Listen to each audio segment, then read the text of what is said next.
Ta parole, Seigneur, est vérité, et ta loi délivrance. Moi, je suis la lumière du monde, dit le Seigneur. Celui qui me suit aura la lumière de la vie. Ta parole, Seigneur, est vérité, et ta loi délivrance. Le Seigneur soit avec vous. Et avec votre esprit. Évangile de Jésus-Christ selon saint Jean. Gloire à vous, Seigneur.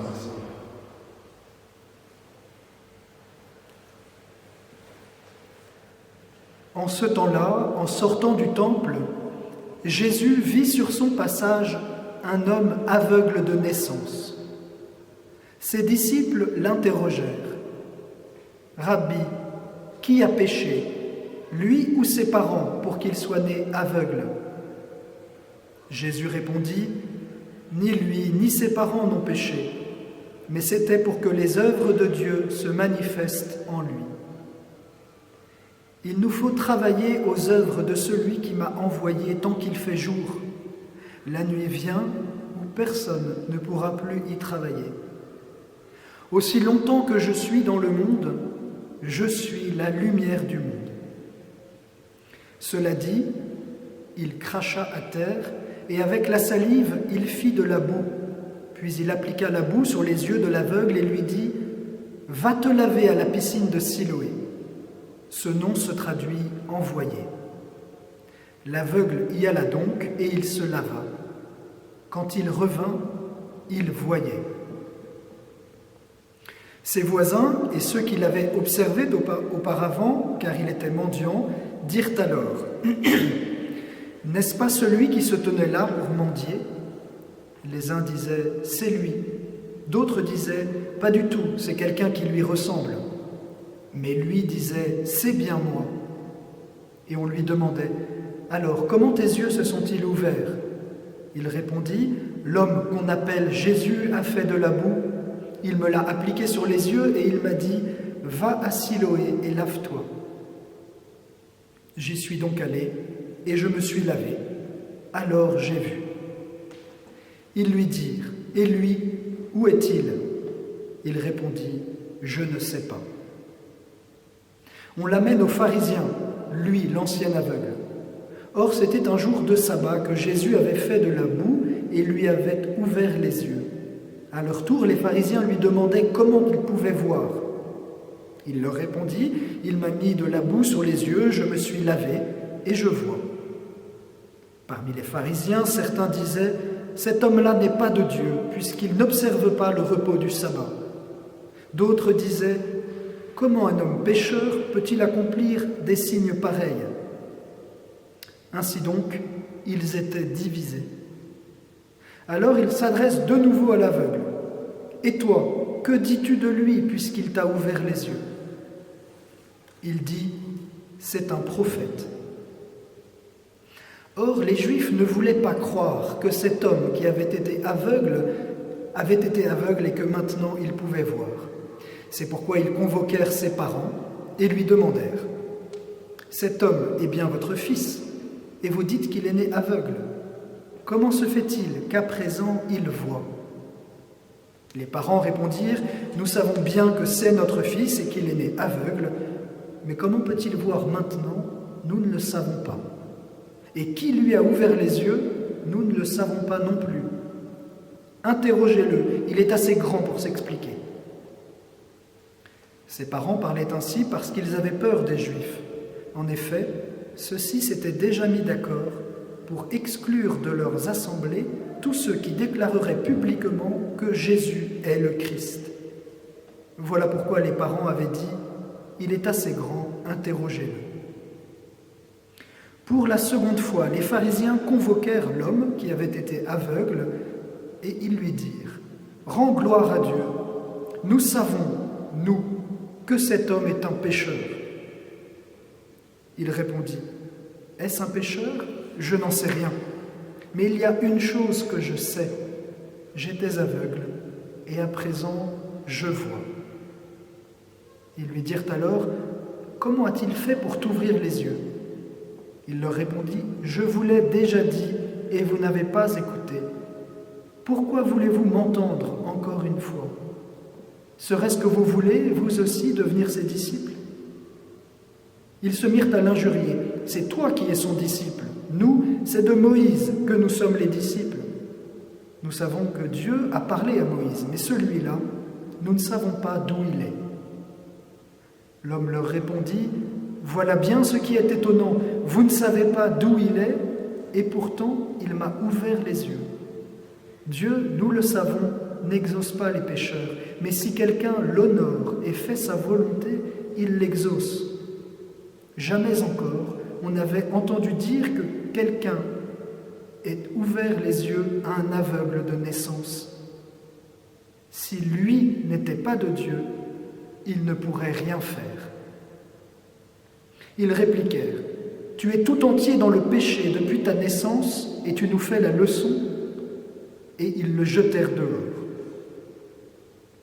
Jésus apprit qu'il l'avait jeté dehors. Il le retrouva et lui dit, « Crois-tu au Fils de l'homme » Il répondit, « Et qui est-il, Seigneur, pour que je croie en lui » Jésus lui dit, « Tu le vois, et c'est lui qui te parle. » Il dit, « Je crois, Seigneur » et il se prosterna devant lui. Jésus dit alors, « Je suis venu en ce monde pour rendre un jugement, que ceux qui ne voient pas puissent voir, et que ceux qui voient deviennent aveugles. » Parmi les pharisiens, ceux qui étaient avec lui entendirent ces paroles et lui dirent, « Serions-nous aveugles, nous aussi ?» Jésus leur répondit, « Si vous étiez aveugles, vous n'auriez pas de péché. Mais du moment que vous dites « nous voyons », votre péché demeure. » Acclamons la parole de Dieu.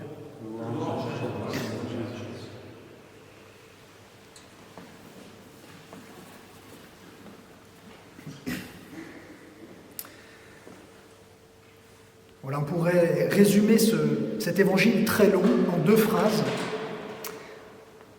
en prenant le point de départ et le point d'arrivée. Le point de départ, c'est Jésus voit un aveugle. Le point d'arrivée, un aveugle voit Jésus. Jésus voit un aveugle, et au bout de 4 pages d'évangile, un aveugle voit Jésus. Entre les deux, que s'est-il passé ? Eh bien, je vous propose de le découvrir en nous intéressant d'abord au point de départ, au point d'arrivée, et pour essayer de voir comment le processus s'est déroulé, qu'est-ce qui s'est passé entre les deux, qu'est-ce qui s'est joué entre les deux. Au départ, on nous dit que Jésus sort du temple et Jésus vit un aveugle de naissance. Jésus pose son regard sur cet aveugle qui n'a jamais vu de sa vie. Il ne sait pas ce que c'est que la lumière, les couleurs, les formes. Il ne connaît pas le visage de ses parents. On pourrait dire qu'il manque vraiment une dimension essentielle à la vie de cet aveugle, mais lui, il ne le sait pas, il l'ignore, il n'en a jamais fait l'expérience. Il vit dans l'obscurité. Et Jésus le regarde. Bien sûr, cet aveugle ne le sait pas, qu'il est regardé par Jésus. Alors, la question c'est, qu'est-ce que ce regard de Jésus a de spécial ? Quand Jésus voit cet aveugle, que voit-il ? On connaît le regard des disciples, d'abord. Les disciples disent, qui a péché ? Ses parents ou lui, pour qu'il soit aveugle ? Au fond, quand ils regardent l'aveugle, les disciples voient une question théologique. Ils voient un problème théologique. Un problème théologique qui est une vraie question. D'où vient le mal ? Pourquoi cet homme est aveugle de naissance ? Il n'a rien fait pour mériter ça, ou plutôt il cherche à savoir ce qu'il a fait pour mériter ça, en disant qui a péché, lui, ses parents. Donc eux voient un problème à résoudre, et Jésus, lui, quand il regarde cet aveugle, il voit l'œuvre que Dieu va accomplir dans sa vie. Dans le drame humain, Jésus voit le salut qui vient. Jésus voit la lumière qui lève dans l'obscurité de cet aveugle. Et il voit l'œuvre du Père qui va faire de cet aveugle, qui n'a jamais vu, le témoin par excellence, le témoin du Christ, un témoin d'une foi extraordinaire. Et ce regard de Jésus est pour nous une très grande source d'espérance. Vous voyez, parce que si on réfléchit, s'il y avait quelqu'un à choisir pour être témoin, ce n'était certainement pas un aveugle, et encore plus un aveugle de naissance, quelqu'un qui n'a jamais fait l'expérience de la vue. Il n'a rien pour comparer. Comment va-t-il comparer le visage du Christ à un autre visage? Comment va-t-il rendre compte de ce qu'il a vu, puisqu'il n'a rien vu de sa première rencontre avec Jésus? Eh bien voilà, Jésus choisit comme témoin le plus petit, le plus faible, celui qui n'a pas par lui-même la capacité de rendre ce témoignage. Parce que ce témoignage est un témoignage de foi. Et vous voyez, si la liturgie nous propose, dans la première lecture que nous avons entendue, l'exemple de David, du sacre de David, c'est bien pour nous dire que Dieu choisit celui qui n'a pas la capacité d'accomplir par lui-même l'œuvre du salut pour le faire participer. Et c'est ce qui arrive à cet aveugle. Et c'est ce qui nous arrive à nous aussi. Ça, c'est le point de départ. Le point d'arrivée, eh bien, c'est un aveugle qui voit Jésus. Enfin, on pourrait dire.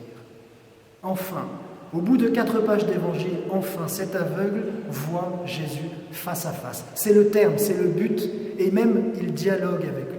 Tu le vois, le Fils de l'homme, c'est lui qui te parle. Voilà quel est le but du chemin. Et l'aveugle va pouvoir à ce moment-là montrer à Jésus toute sa reconnaissance, à la fois reconnaissance pour sa guérison physique, reconnaissance pour son chemin de foi, mais aussi reconnaissance dans l'autre sens du terme, on pourrait dire reconnaissance de Jésus comme le Sauveur, comme son Sauveur. Ça, c'est le terme. Maintenant, la grande question, c'est comment on y arrive? Qu'est-ce qui s'est passé entre le début et la fin pour que quelqu'un qui n'a pas la capacité de voir, qui n'a pas la capacité de témoigner, devienne pour nous le témoin de la foi? On peut remarquer d'abord qu'entre les deux, Jésus a disparu. Il faudrait faire une étude un peu plus longue dans l'évangile de Jean, mais je crois que rarement dans l'évangile, on a un si long passage sans que Jésus n'apparaisse. Il a disparu, il n'est plus là. Alors on parle beaucoup de lui, mais lui ne dit rien, ne fait rien, il a disparu. Et d'ailleurs tout le monde se pose la question, où est-il? Et l'aveugle dit, je ne sais pas. Donc, Jésus n'est pas là, mais on parle de lui. Et quand on regarde comment l'aveugle parle de lui, on voit le chemin qui se dessine. Il est d'abord l'homme qu'on appelle Jésus. Ensuite, il est un prophète. Ensuite, l'aveugle dit, il est de Dieu. Ensuite, l'aveugle se fait jeter dehors. Et on sait, nous dit saint Jean, que c'est le sort réservé à ceux qui confessent Jésus comme Christ, comme Messie. Et puis à la fin, l'aveugle reconnaît en Jésus le Seigneur et il se prosterne. Comment a-t-il réalisé ce chemin de discernement, on pourrait dire, pour reconnaître Jésus? Eh bien, si Jésus est absent du passage, pour autant, il est à l'œuvre. On le sait parce que tout au début, Jésus dit, c'est pour que se manifeste cet aveuglement dans la vie de cet homme, l'œuvre du Père. Et il dit, et il nous faut faire l'œuvre du Père. Jésus est à l'œuvre, même s'il est absent, même si on ne le voit pas, dans tout cet évangile. Il travaille le cœur de cet aveugle. Et la guérison de cet aveugle est présentée par saint Jean vraiment comme une nouvelle naissance. Jésus est la lumière. Jésus guérit cet aveugle avec la terre qui rappelle la création d'Adam. Voilà que cet homme va renaître de l'eau. C'est un signe qui nous est donné du baptême que nous avons reçu, notre propre nouvelle naissance. Et par ce don initial, toutes les épreuves que va traverser cet aveugle vont être pour lui l'occasion d'une maturation dans la foi, parce que l'Esprit Saint agit en lui. Parce que Jésus, qu'on ne voit pas, continue d'agir. Voilà quel est le don qui a été fait à cet aveugle, au départ, qui va grandir en lui et qui va permettre à l'aveugle de participer à l'œuvre de Dieu en rendant témoignage. Alors vous voyez que cet évangile nous parle particulièrement à nous dans les temps où nous sommes. D'abord, nous aussi, nous ne voyons pas Jésus, non seulement parce que nous ne voyons pas son corps terrestre, mais parce que vous qui êtes privés de la célébration eucharistique en chair et en os, j'allais dire, eh bien, vous ne voyez pas le corps eucharistique, vous ne touchez pas le corps eucharistique de Jésus. Pour autant, il est à l'œuvre. Il agit. Et ce qui nous est demandé, c'est d'avoir le même regard que Jésus, c'est-à-dire de voir dans les temps où nous sommes, de voir dans la situation de détresse, on pourrait dire le drame que nous vivons, d'avoir ce regard de Jésus qui voit l'œuvre du Père, qui voit la lumière, l'aurore du salut qui lève, qui est capable de reconnaître Dieu à l'œuvre. Et nous, sommes-nous capables de reconnaître aujourd'hui Dieu à l'œuvre, en particulier à travers son corps qui est l'Église? Mais plus encore, nous sommes appelés à œuvrer avec Jésus. Aujourd'hui, Dieu a besoin de nous. Dieu a besoin de vous. Comme baptisés, il faut nous rendre disponibles à l'œuvre du salut. Jésus vous dit, il nous faut faire l'œuvre du Père. Voilà ce qui nous est demandé. Alors, en ce moment où peut-être il est moins évident de voir la lumière du salut lever, demandons au Seigneur qu'il nous renouvelle dans la foi, dans l'espérance. Présentons-lui nos mains, notre cœur, pour être témoins de sa présence et pour participer à son œuvre de salut.